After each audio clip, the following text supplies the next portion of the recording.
Grupet e SHE kanë dalur në terren për riparimin e problemeve nga shkëputja e energjisë elektrike, si shkak i kushteve atmosferike që përfshin Shkodrën. Në terren për të ndjekur riparimet ishte edhe drejtori i SHE Armand Zhuka. Këtu jemi në një nga transformatorët e kompanisë SHE. Është linja TU e cila furnizon gati 120 abonent. Ishte edhe defekt sipas kushteve atmosferike. Dhe të gjitha grupet janë terren, siç po shikoni edhe këtu në një nga zonat periferike të qytetit Shkodrës. Jemi duke përfunduar fazën përfundimtare të gjithë defekteve që kemi marrë nga kushtet atmosferike.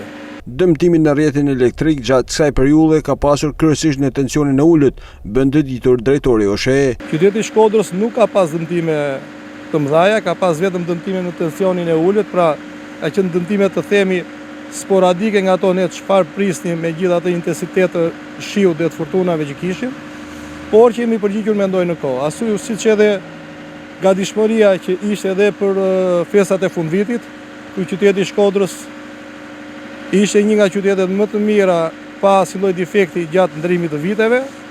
Normalisht që me fillimin e kushteve atmosferike u dëmtuan disa linja, por që kompania është e gjitha në punë dhe gjithë shunat siç e shikoni janë në punë për të riparuar të gjitha defektet deri në shpinën e fundit. Ndërsa probleme me energjinë ka pasur edhe në zonat malore, ku po ndërhyet nga grupet e SHE për rikthimin në normalitet të situatës. Dëme ka pasur kryesisht në zonat malore, janë thyer disa shtylla, ku kemi zonën e Vermoshit që akoma ka një 6 shtylla të thyera dhe sot po punohet për hapjen e gropave, vendosjen e shtyllave dhe përfundimin e linjës së fundit të themi të dëmtuar nga Debora dhe nga Suia. Kemi pas dëme në Vaun e Dez, kemi pas dëme në disa zona, ku të cilat janë rikuperuar dhe sot janë thuajse 100% me energji. Sa i takon zonave të përmbytura, nuk ka pasur probleme me energjinë, por stakimet bëhen për të ruajtur jetën e banorëve kur ka këputje të telave elektrik. Për energjinë elektrike nuk ka pas probleme, atje ka probleme përmbytje, dua të theksoj që ne jemi të detyruar të bëjmë dhe stakime profilaktike, pra stakimet e energjisë elektrike kur një tel këputet dhe kalon ujë.